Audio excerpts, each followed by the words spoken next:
Picture this. Rome, 65 AD. A man sits in a marble bath surrounded by guards. He's just received the order. Death by his own hand, commanded by Emperor Nero. This man is Seneca, once the most powerful advisor in the Roman Empire, now stripped of everything, his wealth confiscated, his influence erased, his life measured in minutes. But here's what's haunting. As the warm water turns red with his blood, Seneca's face shows something unexpected. Not terror, not despair. Peace. Complete, unshakable peace. Now contrast this with another scene, happening simultaneously across Rome. A man sits on a golden throne, wearing a crown worth more than entire provinces. He has absolute power, life and death over millions. He can have anything, anyone, at any moment. Yet his hands tremble. His mind races with paranoia. He cannot sleep. He cannot trust. He is Nero, the most powerful man in the world, and he is completely enslaved by his own emotions. Two men. One has everything materially, but nothing internally. The other has lost everything externally, but possesses something far more valuable: complete mastery over himself. So here's the question that should shake you to your core. How is it possible that a man facing execution can be more free than a man who controls an empire? What did Seneca know that transformed him from merely human into something uncontrollable, untouchable by circumstance? For over 2 decades, Seneca studied, practiced, and perfected a system, not for gaining power over others, but for gaining absolute sovereignty over the only territory that truly matters, your own mind. And in his final years, knowing death was approaching, he distilled everything into letters. Desperate, urgent letters to his friend Lucilius. Letters that contain 5 brutal steps that, if you truly apply them, will fundamentally change who you are. These aren't gentle suggestions. They're not comfortable philosophies to make you feel better about your life. They're brutal truths that will force you to confront the invisible chains you've wrapped around yourself. And if you have the courage to follow them, you'll discover what it means to become truly uncontrollable. Before we begin, I need to know, what emotion do you struggle most to control? Is it anger that erupts without warning? Fear that paralyzes you? Anxiety that never lets you rest? Write it in the comments right now, because by the end of this video, you'll understand why that emotion has power over you, and more importantly, how to break its grip forever. Let's begin with the first brutal step. Seneca opens one of his most powerful letters with a statement that most people spend their entire lives refusing to accept. We are more often frightened than hurt, and we suffer more in imagination than in reality. Think about that for a moment. Really think about it. How many times have you been destroyed, not by what actually happened, but by what you imagined would happen? How many nights have you lost sleep over conversations that never occurred? How many opportunities have you avoided because of disasters that existed only in your mind? There's a scene Seneca describes that happens every single day in Rome. A merchant wakes before dawn, already tense. As he walks through the forum, he imagines his competitor undercutting his prices. He imagines his ships sinking in a storm. He imagines his business collapsing, his family starving, his name becoming a joke in the marketplace. By the time he actually opens his stall, he's already lived through a dozen catastrophes, none of which have happened, none of which exist anywhere except in the prison of his own mind. Seneca writes, "There are more things likely to frighten us than there are to crush us. We suffer more often in imagination than in reality." But here's what's truly brutal about this truth. The enemy isn't out there. It never was. Every person who's ever hurt you, every circumstance that's ever crushed you, every tragedy that's ever struck, none of them had power until you gave it to them. The enemy has always been inside. It's been you all along. Your anger, it's not caused by what others do. It's caused by your judgments about what they do. Your anxiety, it's not caused by uncertainty in the world. It's caused by your desperate need to control what cannot be controlled. Your fear, It's not caused by danger. It's caused by your imagination running scenarios of suffering that don't exist. Seneca knew this from brutal personal experience. He watched his own father's fortune disappear. He was exiled to Corsica, stripped of everything he'd built, separated from everyone he loved. He could have blamed Claudius. He could have blamed political enemies. He could have spent 8 years in bitterness and rage. Instead, he wrote this: "A gem cannot be polished without friction, nor a man perfected without trials." He recognized something that most people never do. External events have no inherent emotional content. They're neutral. A promotion isn't inherently joyful. A loss isn't inherently devastating. A word isn't inherently insulting. We add the emotion. We create the suffering. We are the enemy that defeats us. Let me show you how this works in modern life. Imagine you send a message to someone important, maybe a potential employer, maybe someone you're interested in romantically, maybe a friend you've had tension with. Hours pass, no response. Now watch what your mind does. First, it creates a story. They're ignoring me. Then it adds emotion to that story. They think I'm not worth their time. Then it builds a case. They probably never cared. I was stupid to reach out. I always do this. Nobody values me. Within minutes, you've gone from a simple fact, no response yet, to a complete narrative of rejection, humiliation, and worthlessness. And here's the brutal part. None of it is real. You created all of it. The enemy wasn't the person who didn't respond. The enemy was you, narrating disaster into existence. Seneca calls this voluntary suffering, and he says most people spend their entire lives doing it. They wake up and immediately start attacking themselves with worry. They go through their day adding layers of emotional interpretation to neutral events. They go to sleep rehearsing past embarrassments and future disasters. They are torturers and tortured, jailer and prisoner, all in one. But here's where it gets interesting. If you are the enemy, you're also the liberator. If you create the suffering, you can stop creating it. If your judgments enslave you, you can change your judgments. Seneca writes, "We are more often frightened than hurt, and we suffer more in imagination than in reality." The first brutal step to mastering your emotions is this: stop searching for enemies outside yourself. Stop blaming circumstances, other people, bad luck, the universe. The enemy is within. It's always been within. And that's actually the best news possible because it means freedom is also within. Every morning, Seneca practiced something he called the premeditation of adversity. Before the day began, he would sit quietly and think, "Today, I will meet people who are angry, ungrateful, jealous, and deceitful, but I will not be disturbed because I recognize that their actions come from ignorance of good and evil, and I recognize that my own judgments are what create my experience." This isn't positive thinking. This isn't pretending everything is fine. This is recognizing reality. The war isn't out there. It's in here. And the moment you recognize the true location of the enemy, you can start fighting the right battle. So here's your first assignment if you're serious about this. Tonight, before you sleep, write down every emotion that disturbed you today.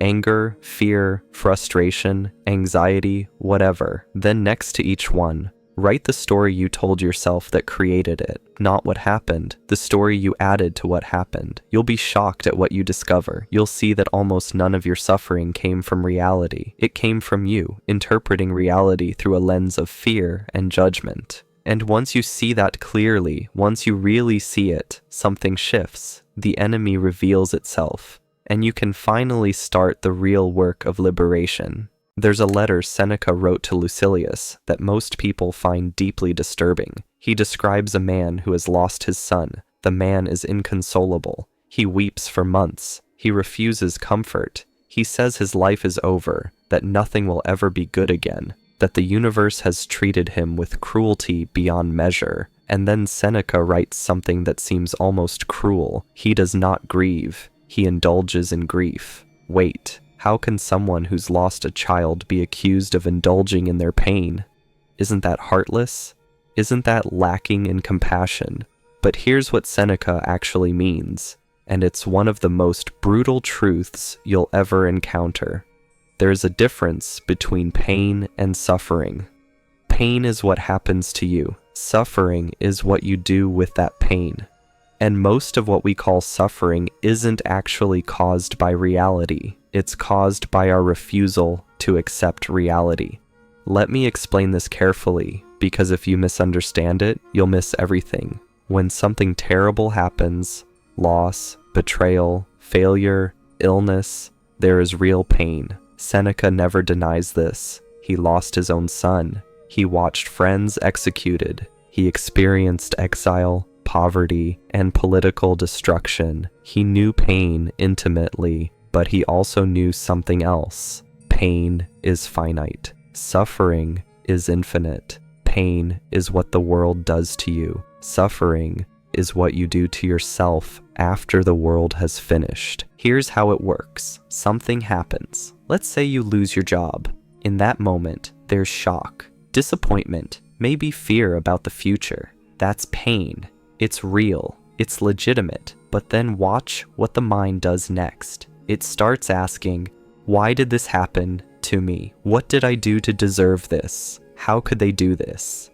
How will I survive? What will people think? What if I never find another job? What if this is the beginning of everything falling apart? And with each question, the mind moves further from reality and deeper into suffering. The job loss happened in one moment, but the suffering, the story of catastrophe, the narrative of victimhood, the spiral of anxiety, that can last for years. And here's the brutal truth. All of that extended suffering is voluntary. It's something you're doing to yourself. Seneca writes, "We suffer more often in imagination than in reality." This is why two people can experience the same event and have completely different experiences. One person loses their job and after the initial shock starts planning their next move. The other loses their job and enters a depression that destroys the next 2 years of their life. Same event, completely different suffering. Why? Because suffering isn't about what happens. It's about what you tell yourself about what happens. Now here's where Seneca goes even further, into territory that might make you uncomfortable. He says that most people don't want to stop suffering.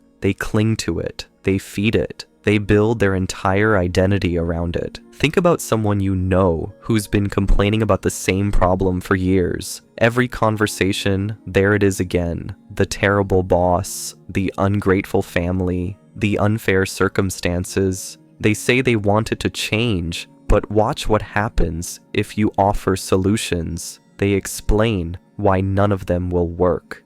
They defend their suffering, because on some level, their suffering has become who they are. Seneca calls this voluntary misery, and he says it's the most common form of slavery in the world. Not chains imposed by others, but chains we forge ourselves, link by link, complaint by complaint, story by story. But here's the brutal question you have to ask yourself. What if you're doing this? What if right now, in your life, you're clinging to a story of suffering that you could release? What if the reason you can't move forward isn't because of what happened to you, but because of your refusal to accept what happened and focus on what's next? Seneca faced this question directly during his exile on Corsica. He could have spent 8 years in misery, dwelling on the injustice, the unfairness, the cruelty of being separated from his life and loved ones. And for a while, he did suffer, but then he made a choice. He wrote,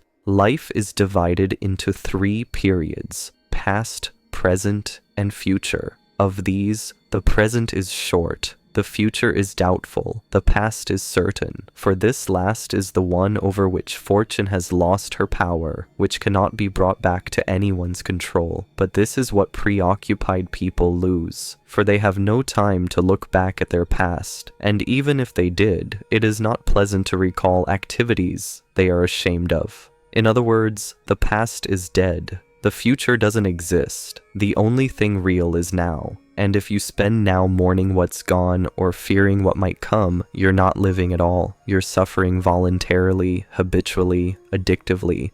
This is the second brutal step. You must distinguish between pain and suffering. Pain is inevitable. It's part of being human. But suffering is optional. It's something you create by refusing to accept reality. And the moment you see this clearly, you gain a power that nothing can take from you. The power to experience pain without adding suffering to it. Imagine that. Imagine facing loss, setback, betrayal, disappointment, all the inevitable pains of life, and not adding a single story on top of them. Not asking, why me? Not spiraling into catastrophe. Not building an identity around victimhood. Just experiencing what is, learning what can be learned, and moving forward. That's what Seneca discovered in exile. That's what Marcus Aurelius practiced while leading Rome through plague and war. That's what Epictetus taught after spending years as a slave with a permanently damaged leg. They all learned the same brutal truth. Pain happens to you. Suffering is what you do to yourself, and you can stop anytime you choose. So here's your second assignment. For the next 24 hours, every time you feel disturbed by something, ask yourself this question. Am I experiencing pain, or am I creating suffering? Is this discomfort coming from reality or from my story about reality? You'll be amazed at what you discover. You'll find that maybe 10% of your disturbance comes from actual events, and 90% comes from your interpretation, your resistance, your refusal to accept what is. And once you see that clearly, once you really understand that you're the author of most of your own suffering, something extraordinary happens. You realize you can put down the pen. You can stop writing the story of catastrophe. You can just be present with what is, painful as it may be, without adding a single layer of suffering on top of it. That's freedom. That's power. That's what it means to become uncontrollable. Now, before we go to the next step, I want to ask you something important. What do you think about what you've seen so far? Are these truths landing for you? Are they challenging the way you've been thinking about your emotions? Share your thoughts in the comments. I read everyone, and your insights help this community grow stronger together. Every morning, before dawn broke over Rome, Seneca would sit in darkness and do something that most people would consider insane. He would imagine everything that could go wrong that day, not just little inconveniences, catastrophes. He would visualize losing his wealth, his position, his health. He would imagine betrayal by friends, condemnation by enemies, even his own death. Most people, if they learned about this practice, would call it morbid, pessimistic, a recipe for anxiety and depression. Why would anyone intentionally dwell on worst-case scenarios? Isn't that the opposite of positive thinking? Isn't that inviting disaster? But Seneca knew something that modern culture has completely forgotten. Fear grows in darkness. When we refuse to look at what we're afraid of, when we push it away and pretend it doesn't exist, it gains power over us. But when we turn toward it, examine it clearly, rehearse it in detail, something extraordinary happens. It loses its grip. The monster becomes manageable, the terror becomes familiar, and what we thought would destroy us becomes something we realize we could actually survive. This practice has a name in Stoicism, premeditatio malorum, the premeditation of evils, and it's the third brutal step to mastering your emotions and becoming uncontrollable. Here's how it works. Most people spend their lives in a state of background anxiety, worried that something terrible might happen. They don't examine these fears directly. They just carry them like invisible weights, always present, always draining energy, always limiting what they're willing to risk. They tell themselves, I can't handle that. If that happened, I'd fall apart. I'd never recover. But they never actually test that belief. They never ask, would I really? What would actually happen if the worst occurred? How would I respond? What would I do next? They just assume catastrophe and let that assumption control their choices. Seneca's practice is the opposite. Every morning, he would take his worst fears and examine them in full daylight. not to wallow in them, but to prepare for them. He would ask, what if I lost my wealth today? Could I survive? Yes, I'd have my mind, my principles, my ability to think and act. What if I was exiled again? Could I survive? Yes, I've done it before. What if someone I love died? Could I survive? Yes. The pain would be real, but I would not die from pain. I would grieve, I would remember, and I would continue. This isn't pessimism, it's preparation. It's the difference between avoiding reality and facing it directly. And here's what's extraordinary. When you regularly rehearse the worst, when you make friends with catastrophe, two things happen. First, you realize that most of what you fear isn't actually catastrophic. It's uncomfortable, yes, painful perhaps, but not world-ending, not identity-destroying. You discover that you're far more resilient than you believed, that you could, in fact, handle what you've been avoiding. Second, when difficult things actually do happen, you're not shocked. You're not paralyzed, because you've already been there mentally. You've already imagined it, processed it, prepared for it. So while others are collapsing in panic, you're calm. Not because you don't care, but because you've already done the emotional work that they're trying to do in the middle of crisis. Let me give you a modern example. Imagine someone who's terrified of public speaking. They've avoided it for years. Just the thought of standing in front of people makes their heart race, so they never do it. And the fear grows larger and larger until it becomes this monstrous thing that controls major life decisions. Now imagine that person, instead of avoiding the fear, practices premeditatio malorum. Every day for a week, they sit quietly and vividly imagine the worst possible scenario. They imagine standing on stage, forgetting their words, people laughing, their voice shaking, their mind going blank, walking off in humiliation. They imagine every detail, the lights, the faces, the silence, the embarrassment. What happens? At first, it's uncomfortable, but by day 3, something shifts. The scenario becomes familiar, the terror starts to fade, and by day 7, they realize, okay, so the worst happens. I forget my words. People laugh. I'm embarrassed. And then what? I'm still alive. My life continues. This thing I've been avoiding like death itself is just an uncomfortable 15 minutes. That's it.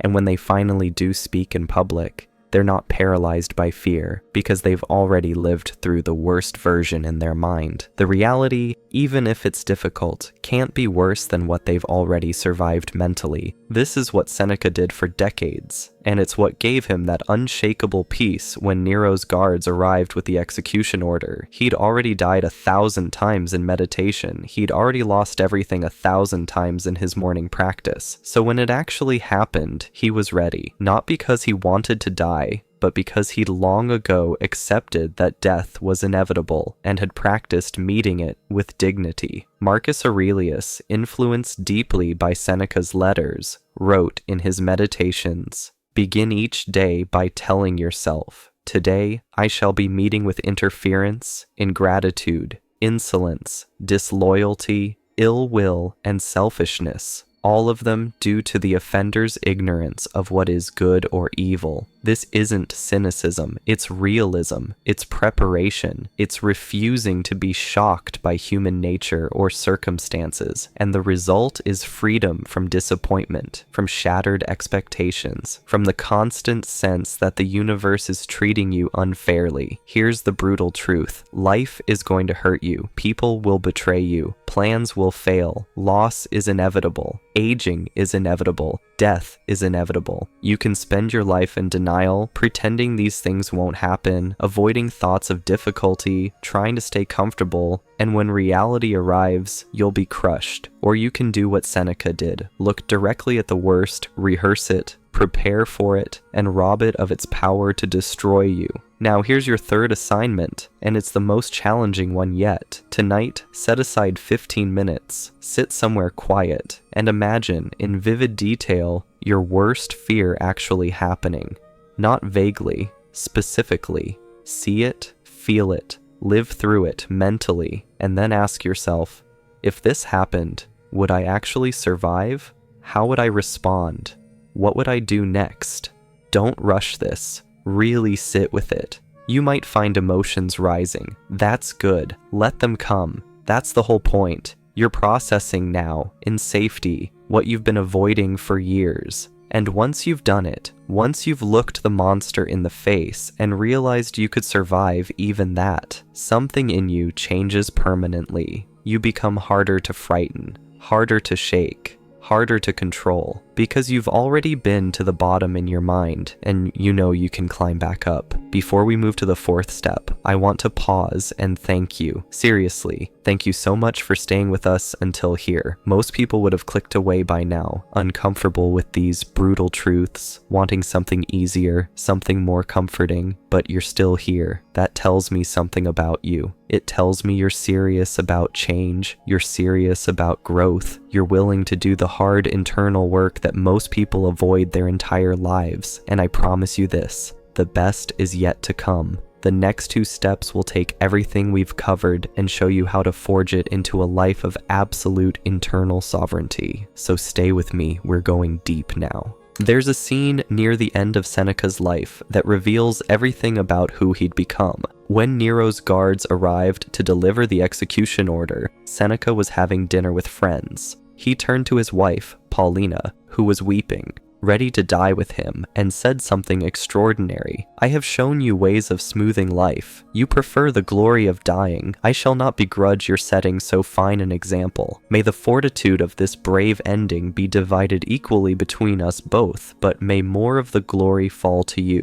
Think about what's happening here. A man has just been told he has hours to live, ordered to kill himself by the emperor he once mentored. His wife is distraught. His life's work, decades of writing, teaching, advising, is about to end. And he's calm, not numb, not in denial, but genuinely at peace. How? Because Seneca had spent his entire life practicing the 4th brutal step, killing his attachments before they killed him. Now, when most people hear the word attachment, they think it means love. They think Stoics are saying you shouldn't love people, shouldn't care about things, should become some kind of emotionless robot. That's completely wrong. Seneca loved his wife deeply. He cared about his friends. He valued his work. But he understood something crucial. There's a difference between love and attachment, between caring and clinging, between appreciation and dependency. Love says, I cherish this person and will do everything I can to protect and support them.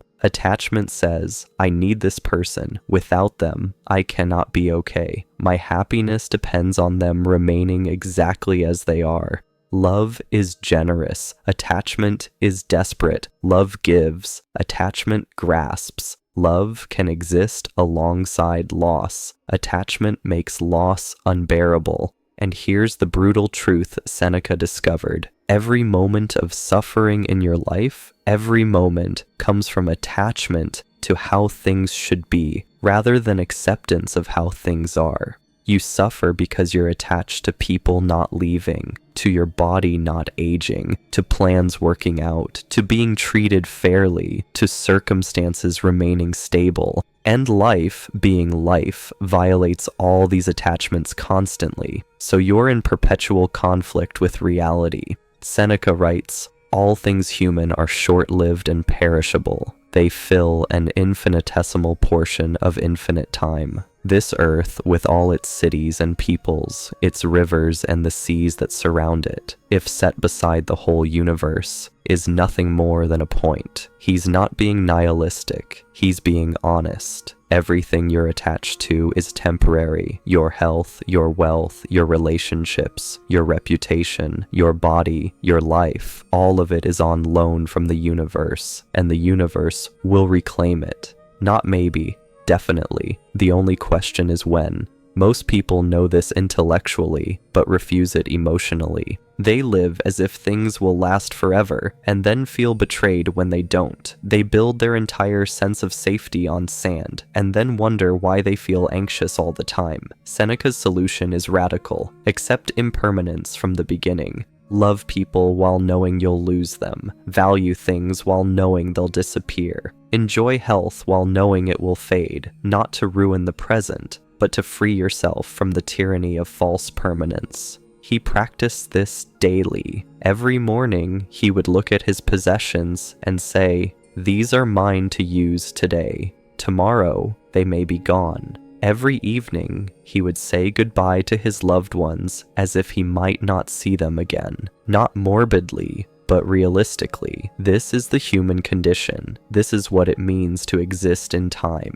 And here's what happened. Because he never assumed permanence, he was never shocked by loss. Because he never clung desperately to anything, nothing could be torn from his hands. He held everything lightly, which meant he could hold it without anxiety, without fear, without the constant low-level panic that characterizes most people's relationship with what they love. Let me show you how this works practically. Think about a relationship in your life. Romantic partner, close friend, family member. Now notice how you think about that relationship. Chances are, somewhere in your mind, you have assumptions. They'll always be there. They'll always love me. Our relationship will continue basically as it is. These assumptions feel comforting, but they're actually the source of immense suffering. Because reality doesn't care about your assumptions. People change, feelings evolve, circumstances shift. And when they do, if you're attached to how things should be, you experience it as betrayal, as catastrophe, as the end of your world. But what if, instead, you practiced what Seneca practiced? What if every day you reminded yourself, this person I love is mortal. They could die today, or I could. Our relationship could end at any moment. That's the truth of existence. Not to create anxiety, but to create presence. To love them now, fully, without postponement, without taking them for granted, because you're not assuming forever. Paradoxically, this makes love deeper, not shallower. When you stop clinging, you start appreciating. When you accept impermanence, you stop wasting time on resentment, on small grievances, on ego battles.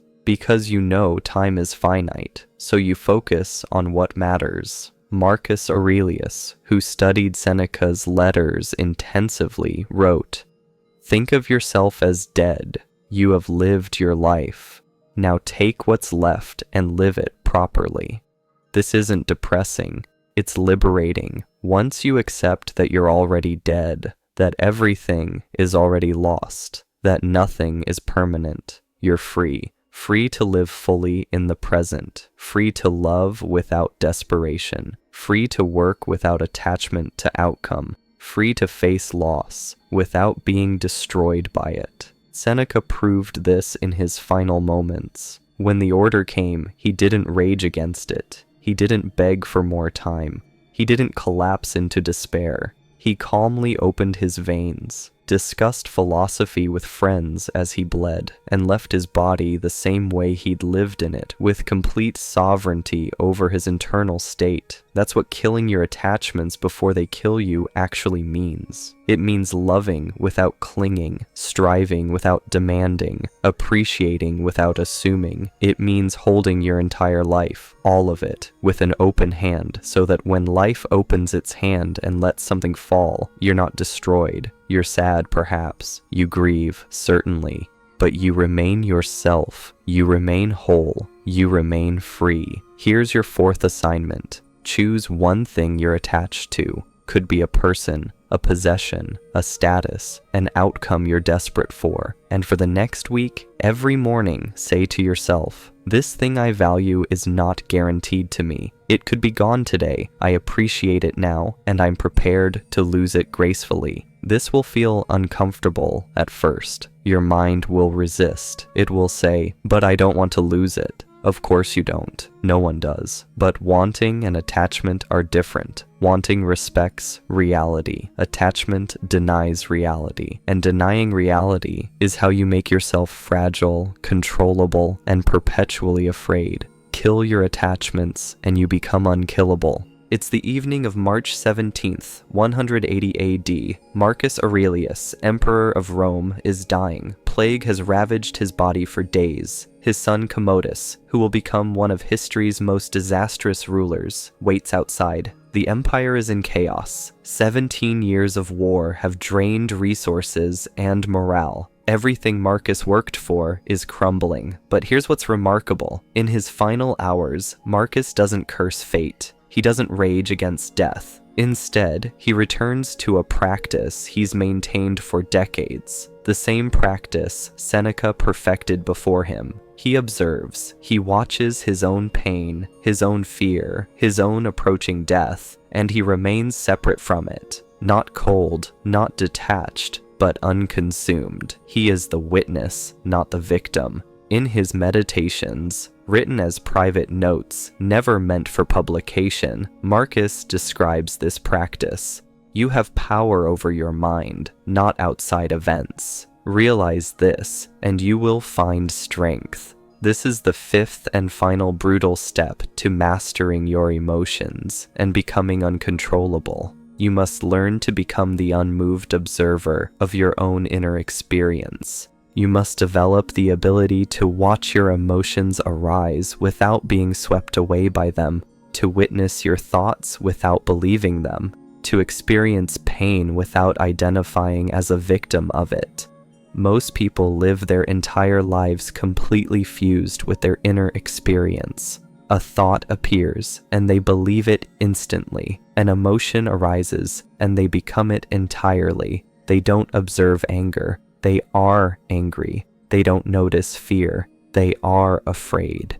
There's no separation between the experience and the experiencer, and this fusion makes them completely controllable by circumstances. Someone insults them, anger arises, and they explode. Someone threatens them, fear arises, and they panic. Something disappoints them, sadness arises, and they collapse. They're like puppets, jerked around by every stimulus, with no space between trigger and reaction, no ability to choose their response. But Seneca discovered something extraordinary during his years of practice. You are not your thoughts. You are not your emotions. You are the awareness that witnesses them. And once you realize this, once you can create even a small gap between the arising of an emotion and your identification with it, everything changes. Here's how this works. Let's say someone criticizes you harshly. In most people, this is what happens. Criticism triggers an immediate emotional response. Shame, anger, defensiveness. Within milliseconds, the emotion floods the system, and the person becomes that emotion. They are hurt, they are offended, and from this place of fusion, they react, maybe attacking back, maybe withdrawing, maybe ruminating for days. The criticism controls them completely.